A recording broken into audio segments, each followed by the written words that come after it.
شکر خدا کرو ماہ رحمان آ گیا، تقسیم کرنے نعمتیں رمضان آ گیا۔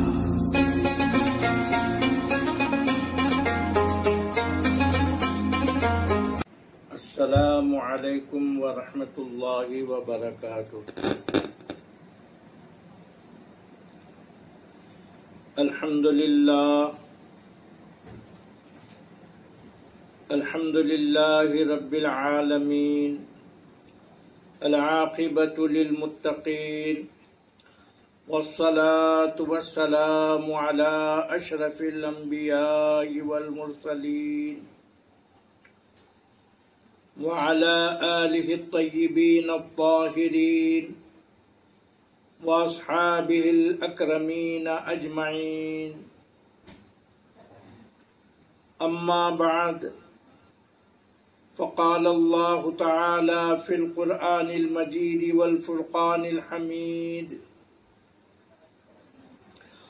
اعوذ باللہ من الشیطان الرجیم، بسم اللہ الرحمن الرحیم، یا ایہا الذین آمنوا کتب علیکم الصیام کما کتب علی الذین من قبلکم لعلکم تتقون، صدق اللہ مولانا العظیم وصدق رسولہ النبی الامین الکریم، ونحن على ذلك لمن الشاهدين والشاكرين۔ وقال تعالى في شان حبيبه الكريم، إن الله وملائكته يصلون على النبي يا أيها الذين آمنوا صلوا عليه وسلموا تسليما، اللهم صل وسلم وبارك على روح سيدنا محمد في الأرواح، وصل وسلم على قلب سيدنا محمد في القلوب، وصل وسلم على جسد سيدنا محمد في الأجساد، وصل وسلم على قبر سيدنا محمد في القبور، وعلى آله وصحبه وبارك وسلم تسليما كثيرا كثيرا۔ حاضرین کرام و ناظرین ذی احتشام، اللہ تبارک و تعالی جل شانہ عم نوالہ کا بے انتہا فضل و احسان ہے کہ اس نے ہمیں حضور سراپا نور، شافع یوم النشور، سرکار دو عالم نور مجسم حضرت سیدنا محمد مصطفیٰ احمد مجتبیٰ رسول خدا حبیب کبریا صلی اللہ علیہ وسلم کی امت بابرکت میں پیدا فرمایا اور ہمیں اس کا فخر عظیم عطا فرمایا، اور ہمیں ماہ رمضان المبارکہ کے فیوض و برکات کے حصول کے لیے پھر ایک بار ہمیں یہ سعادت بخشی کہ ہم ماہ رمضان المبارک کے فیوض و برکات سے مالا مال ہوں۔ ماہ رمضان المبارکہ جو اپنے اندر بے شمار نعمتیں اور برحمتیں اور برکتیں رکھتا ہے، اسی لیے رب تبارک و تعالی جل شانہ نے اسلام کے ایک اہم رکن روزوں کی فرضیت بھی اسی میں فرمائی ہے۔ ماہ رمضان المبارکہ کے پورے مہینے کے روزے رکھنا رکن اسلام ہے، مسلمانوں پر فرض عین ہے۔ عزیزان گرامی، اللہ تبارک و تعالیٰ کا ارشاد مقدسہ ہے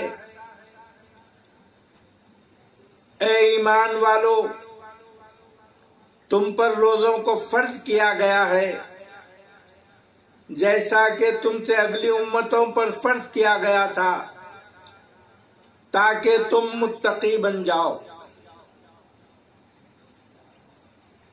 قرآن مجید میں اس آیت مبارکہ میں جن باتوں کی طرف توجہ دلائی گئی ہے، سب سے پہلے یہ کہ یہ خطاب ہو رہا ہے ایمان والوں۔ دوسری بات، حکم دیا جا رہا ہے کہ تم پر روزوں کو فرض کیا گیا۔ تیسری بات یہ بتائی جا رہی ہے کہ یہ روزے تمہیں پر فرض نہیں کیے گئے ہیں، بلکہ تم سے اگلی امتوں پر بھی فرض کیے گئے تھے۔ چوتھی بات یہ بتائی جا رہی ہے اس روزے کا مقصد کہ تم متقی بن جاؤ۔ عزیزان گرامی، روزوں کی فرضیت کا مطلب بندوں کو روزے رکھانے کا مقصد اللہ تبارک و تعالیٰ نے تقوی اور پرہیزگاری بتایا۔ اگلی امتوں پر بھی روزے فرض کیے گئے تھے، تو یہی مقصد تھا کہ وہ متقی اور پرہیزگار بن جائے۔ کسی پر 6 مہینوں کے روزے فرض تھے تو کسی پر 3 مہینوں کے روزے فرض تھے۔ کسی کے روزوں کا طریقہ ایک دن سحر ہے تو ایک دن افطار ہے، لیکن امت محمدیہ صلی اللہ علیہ وسلم پر جو روزوں کو فرض کیا گیا ہے اس کی نوعیت یہ بتائی جاتی ہے کہ صبح صادق سے غروب آفتاب تک بندہ کھانے پینے اور خواہشات نفسانی سے امساک کرے۔ عزیزان گرامی،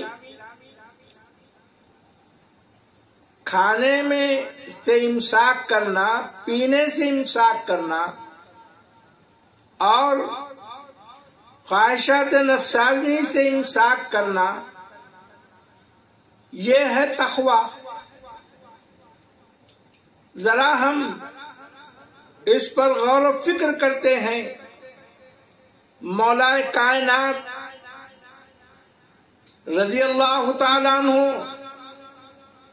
جس کو اللہ کے رسول صلی اللہ علیہ وسلم نے باب العلم فرمایا، یعنی تمام علوم کا یہ دروازہ ہے، تمہیں کسی بھی علم کی ضرورت ہو، اللہ کے علم کی ضرورت ہو، رسول کے علم کی ضرورت ہو، غیر اللہ کے علم کی ضرورت ہو، تم کو عبادات کی ضرورت ہو، علم کی ضرورت ہو، کہ عقائد کے علم کی ضرورت ہو، ہر علم سیدنا علی مرتضیٰ کی بارگاہ میں رجوع ہو جاؤ، ان کے دروازے پر کھٹکھٹاؤ تو تمہیں علم ملے گا، تم اس سے سرفراز ہوں گے۔ چنانچہ مولا کائنات کی بارگاہ میں جب ہم رجوع ہو رہے ہیں تو بارگاہ مولا کائنات سے علم کا چشمہ ابل رہا ہے۔ کیا ہے؟ علم کے پیاسو، علم کے طلبگاروں، تقوی کی حقیقت تم سمجھنا چاہتے ہو، منشاء ربانی کو جاننا چاہتے ہو تو آؤ سنو۔ یا ایھا الذین آمنو، ایمان والوں کو خطاب کیا جا رہا ہے۔ یا ایھا، یا بھی ندا ہے، ایو بھی ندا ہے، ہا بھی ندا ہے۔ مولا کائنات فرماتے ہیں کہ ایمان والوں کو بیک وقت 3 نداؤں سے پکارا جا رہا ہے، تو آخر اس کا مطلب کیا ہے؟ افلا یتدبرون القرآن ام علی قلوب اقفالها۔ مولا کا ارشاد ہوتا ہے کہ تم قرآن میں تدبر بھی نہیں کرتے، کیا تمہارے دلوں پر خفل پڑ چکے ہیں؟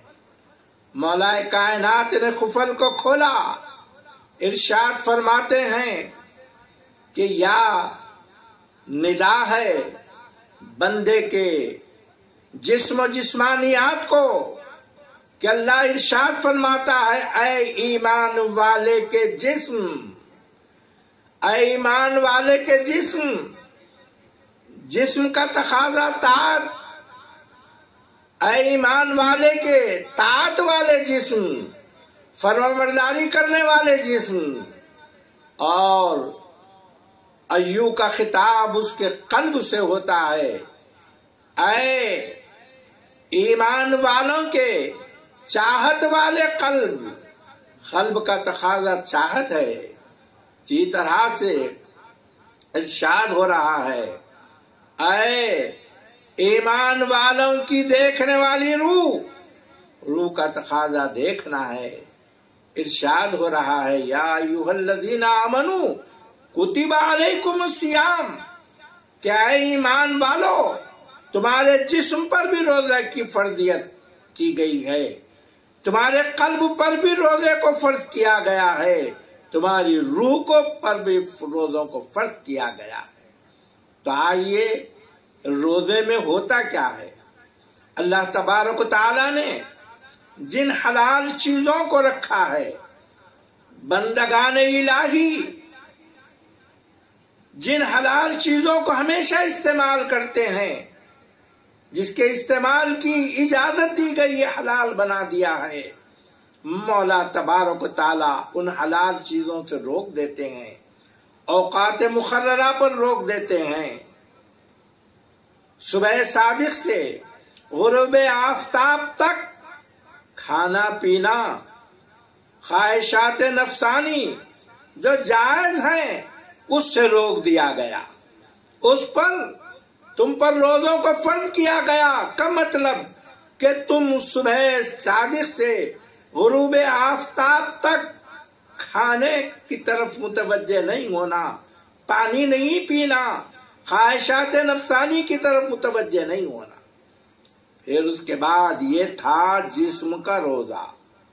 آئیے قلب چاہتا ہے تو جو چیزیں حلال چیزیں چاہت کی ہیں ہمیشہ چاہتا ہے، لیکن حلال ہیں۔ رمضان المبارکہ میں جب یہ بندہ روزہ رکھتا ہے تو حلال چیزوں کی چاہت سے بھی اوقات مقررہ پر روک دیا گیا کہ دیکھو تم اللہ کے سوا کسی اور کی چاہت تمہارے قلب میں نہیں آنا چاہیے۔ جب تمام چاہتوں کو چھوڑ دیا اور مولا کی چاہت میں اوقات مقررہ پر تک رہتا ہے، پھر اس کے بعد دل کا بھی روزہ، دل کے روزے کے بعد روح کا روزہ بھی ہے۔ ارشاد ہوتا ہے کہ اے ایمان والے کی دیکھنے والی روح، روح کا تقاضا دیکھنا ہے تو تمام چیزیں جو تو دیکھ رہا ہے حلال ہے، لیکن حالت روزہ میں ان حلال چیزوں کو بھی نہ دیکھے، حلال چیزوں کو دیکھنے سے بھی رک جائے، تجلیات مولا تبارک و تعالی کا مشاہدہ کرے۔ حضرت سیدنا صدیق اکبر رضی اللہ تعالیٰ عنہ فرماتے ہیں جب میری نظر اٹھتی ہے تو سب سے پہلے میں حق کا مشاہدہ کرتا ہوں، پھر خلق کا۔ سیدنا فاروق اعظم فرماتے ہیں میری نظر جب اٹھتی ہے تو میں پہلے خلق کو دیکھتا ہوں، مخلوق کو، پھر خالق کو دیکھتا ہوں، پھر اس کے بعد میں حضرت سیدنا عثمان غنی رضی اللہ تعالیٰ عنہ فرماتے ہیں کہ میں نظر جب اٹھاتا ہوں بیک وقت خالق و مخلوق حق و خلق کو ایک ساتھ مشاہدہ کرتا ہوں. مولا کائنات سیدنا علی رضی اللہ تعالیٰ عنہ فرماتے ہیں میں اسی سے اسی کو دیکھتا ہوں. تو عزیزان گرامی، جب بندہ جسم و جسمانیات کا روزہ رکھتا ہے، قلب کا روزہ رکھتا ہے اور روح کا روزہ رکھتا ہے تو یہ کمال اس کے اندر پیدا ہو جاتا ہے. مولا تبارک و تعالی جل شانہ کا ارشاد ہے کہ کنت کنزا مخفیا فاحببت ان اعرفا فخلقت القلب، میں چھپا ہوا خزانہ تھا، میں جب چاہا کہ ظاہر ہوں، مجھ پر محبت آئی بھی تو میں نے خلق کو پیدا کیا، مخلوق کو پیدا کیا. اللہ تبارک و تعالی جل شانہ نے مخلوق کو پیدا فرمانے کا مقصد فقط یہ کہ اپنا مشاہدہ کریں. بے شمار تخلیقیں فرمائی، لیکن کسی میں مولا تبارک و تعالی جل شانہ کے سرتاپا تجلیات مولا نہیں دیکھتے ہیں. جب آدم علیہ الصلوۃ والتسلیم کا سراپا بن گیا، کالبد خاکی میں بن گیا، تو مولا تبارک و تعالی نے اپنی روح ڈالی اور اس میں اپنے پورے تجلیات کا مشاہدہ فرمانے لگے. عزیزان گرامی، مولا کا مقصد تھا جو تھا تخلیق کا پورا ہو گیا. اب اس کے بعد کوئی مخلوق کو انہوں نے پیدا نہیں کیا. لیکن آپ جانتے ہیں کہ مولا کے صفات 7 صفات، تو صفات تو یہ کلیدی صفات ہیں، یہ صفات خصوصیہ ہیں، یہ صفات وجودیہ ہیں، یہ 7 صفات ہیں. اس کے علاوہ بھی تو اور صفات ہیں. چنانچہ مولا تبارک و تعالیٰ کی ایک صفت یہ بھی ہے کہ مولا کھاتے نہیں ہیں، کھلاتے ہیں. واللہ یطعم لا یطعم، کہ مولا کھاتے نہیں ہیں، کھلاتے ہیں اور اپنے بندے کو روزہ رکھوا رہے ہیں مولا تبارک و تعالیٰ اس مقصد کے تحت کہ میں اپنے تجلیات کا مشاہدہ کروں. جب بندہ روزہ رکھتا ہے تو وہ خود نہیں کھاتا، لوگوں کو کھلاتا ہے، مریضوں کو کھلاتا ہے، شیرخواروں کو کھلاتا ہے اور جانوروں کو کھلاتا ہے، خود نہیں کھاتا ہے. مولا یہ تجلی اس کو دیکھ رہے ہیں. مولا کی یہ شان ہے، یہ بھی ایک تجلی ہے، یہ بھی ایک اس کی صفت ہے کہ وہ سوتا نہیں ہے، نہ اس کو اونگ نہیں آتی ہے. یہ رمضان المبارکہ کے فیوض و برکات کے حصول کے لیے پیارے آقا نے فرمایا تراویح، رات کو تراویح پڑھیں. تراویح جو اللہ کے رسول صلی اللہ علیہ وسلم کی سنت ہوئی تو یہ ادا جب کرتا ہے رات کو بندہ کھڑا ہو جاتا ہے، عبادت میں کھڑا ہو جاتا ہے. مولا تبارک و تعالیٰ اپنی وہ صفت کا بھی مشاہدہ کر لیتے ہیں. بہرحال عرض یہ کر رہا تھا کہ رمضان المبارکہ فیوض و برکات کے ساتھ جو ہم آیا ہے اور رمضان المبارکہ کا یہ روزوں کی جو فرضیت ہم پر ہوئی ہے، مولا تبارک و تعالیٰ کا منشا کو پورا کرنا ہے. اس منشے کو پورا کرنے کے لیے ہی جو ہے ہم روزہ رکھیں تو اوقات مقررہ میں مولا تبارک و تعالیٰ کی مرضیات کو سامنے رکھتے ہوئے کھانے پینے اور خواہشات نفسانی سے جیسا جسم کے تقاضوں کو روک رہے ہیں، اپنے قلب کو بھی دنیا کی چاہتوں سے، کپڑوں کی چاہت ہے، اچھے کھانے کی چاہت ہے، اچھی سیٹ پر بیٹھنے کی چاہت ہے، مسندوں کی چاہت ہے، کرسیوں کی چاہت ہے، لوگوں میں معتبر بننے کی چاہت ہے. تو روزہ بھی ہے اور معتبر بن کر لوگوں میں پیش ہونے کی چاہت ہے. تو یہ چاہت بھی روزے دار کے لیے بری ہے، روزے دار کے لیے سمے قاتل بن جاتی ہے. روزہ شریعت کی بنیاد پر تو ہو جائے گا، لیکن روزے کے فیض و برکات سے محروم ہو جائیں گے۔ جب دیکھنا ہے تو حلال چیزوں کو دیکھنے سے بھی جب روک دیے ہیں تو مولا تبارک و تعالیٰ کی تجلیات کا مشاہدہ کرتے ہوئے اپنے اوقات کو جب گزارتے ہیں مولا تبارک و تعالیٰ بھی خوش ہوتے ہیں۔ اسی لیے مولا کا حدیث قدسی میں ارشاد ہے، الصوم لی وانا اجزی بہی، کہ دیکھو ہر چیز کی، ہر عمل خیر کا کی جزا مولا تبارک و تعالی فرشتوں کے ذریعے سے دیا، لیکن روزے دار کا یہ اعزاز ہے، مولا فرماتا میں خود اس کی جزا دیتا ہوں۔ دوسرے مقام پر ارشاد فرماتے ہیں کیوں؟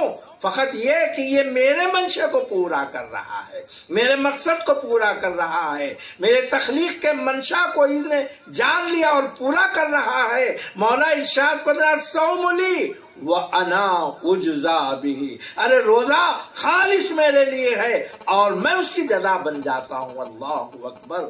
جب روزے دار کی جزا خود مولا تبارک و تعالیٰ بن گئے تو بندہ اللہ تبارک و تعالیٰ کا وہ قرب حاصل کر رہا ہے کہ اللہ تبارک و تعالیٰ کی ذات و صفات و افعال و آثار میں بلا حلول اتحاد فنائیت کاملہ اس کو جو حاصل ہو جاتی ہے۔ اسی لیے روزہ بزرگان دین اولیاء کرام روزوں پہ روزے اکثر روزہ رہا کرتے تھے، اور روزوں کے اللہ تبارک و تعالی جل شانہ بہترین کی جزا دینے والا ہے روزہ۔ اور روزے کے مقاصد میں جو سب سے اہم چیز کیا ہے؟ تخلیل طعام۔ یہ صوفیاء کرام کے پاس بڑی اہمیت کے ساتھ ہوتی، تخلیل طعام، کھانا کم کھائیں، کے بعد تخلیل منام، نیند یعنی سونا کم، تخلیل خلط انام، لوگوں سے کم ملنا، تخلیل کلام، گفتگو کم کرنا۔ روزے کی فرضیت کر کے مولا تبارک و تعالی کھانے پر، اس کے کلام پر، خلط انام پر، تمام چیزوں پر پابندی۔ ایک روزہ جب رہ جاتا ہے تو مولا تبارک و تعالی جل شانہ کے کلام کی تلاوت میں لگ جاتا ہے، قرآن مجید پڑھنے میں لگ جاتا ہے، تو اللہ تبارک و تعالیٰ کی یاد میں لگ جاتا ہے، ذکر میں لگ جاتا ہے۔ مولا اتنا خوش ہوتے ہیں کہ اگر وہ خاموش ہے تو بھی ذکر کا اس کو ثواب دیا جا رہا ہے، سو گیا ہے بھی تو مولا کی یاد کا اجر اس کو ثواب دیا جا رہا ہے۔ مولا تبارک و تعالیٰ بہرحال اس بندے سے جو روزہ رکھتا ہے بڑے خوش ہوتے ہیں۔ تو ماہ رمضان مبارکہ کو ہم غنیمت جان کر رمضان کے تمام فیض و برکات کو حاصل کرتے ہوئے ایک روزے کو بھی چھوڑنے کی کوشش نہ کریں، غفلت نہ برتیں۔ روزہ ایک چھوٹ جائے گا تو پھر زندگی بھر اس کا جواب آپ کو ملنا مشکل ہے۔ آپ مسلسل روزے رکھتے جائیں، وہ اجر نہیں پا سکتے۔ تو رمضان المبارکہ کا روزہ کی فرضیت، فرض کا انکار کرنے والا تو کافر ہو گیا، اور فرض جان کر بھی روزے کو نہیں رکھتا ہے تو وہ فاسق و فاجر، سخت عذاب کا مستحق قرار دیا جاتا ہے۔ تو روزہ رکھنا ہے، اور پھر سحر سنت ہے، سحری کھانے والوں پر اللہ تبارک و تعالیٰ کی رحمت و برکت کا نزول ہوتا ہے۔ لوگ سو جاتے ہیں، سحری چھوڑ دیتے ہیں۔ سحری چھوڑنا، سحری کے بغیر جو ہے روزے کو رکھ لینا، یہ بھی کراہت والی بات ہے۔ لہذا اگر اتفاق سے کچھ چھوٹ جائے، سحر میں نہ اٹھ سکے، غفلت ہو جائے، تو روزہ تو ضرور رہنا ہے، بالعمل سحری چھوڑنا کراہت ہے۔ اور جب شام ہو، افطار کا وقت ہو، تو اللہ تبارک و تعالیٰ کی ذکر و اذکار میں رہ کر، اللہ تبارک و تعالیٰ کی یاد میں رہ کر، کیونکہ حدیثوں میں خبر آئی ہے کہ اللہ تبارک و تعالیٰ جل شانہ اپنے بندے سے جو خوشی ہوتی ہے اس کو، تو روزے دار کو بھی کیا پیاری خوشی ہوتی ہے۔ روزے دار کے لیے دو خوشیاں ہیں، للصائم فرحتان، ایک تو خوشی اس کی کیا ہے کہ افطار کی خوشی ہے، کہ دوسری خوشی کیا ہے، لقائے رب کی۔ افطار اب کر رہا ہے، لقائے رب کب کرنے والا ہے، لیکن یہاں پر مطلب یہ ہے کہ اب تک میں تجلیات مولا تبارک و تعالیٰ میں گم تھا، مولا تبارک و تعالیٰ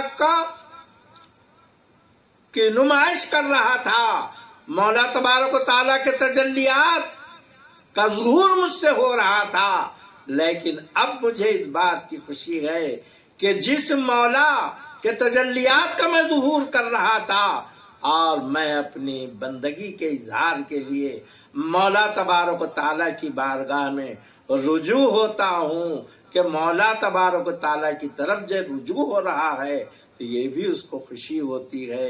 اللہ تبارک و تعالیٰ ہم سب کو ماہ رمضان مبارکہ کے تمام فیض و برکات سے مالا مال فرمائے، اور دن کو روزہ رکھنے اور رات کی تراویح کی ہم کو توفیق عطا فرمائے۔ وما علینا الا البلاغ، وصلی اللہ تعالی علی خیر خلق نور عرشی سیدنا محمد وعلی آلہ وصحبہ اجمعین، والحمد للہ رب العالمین۔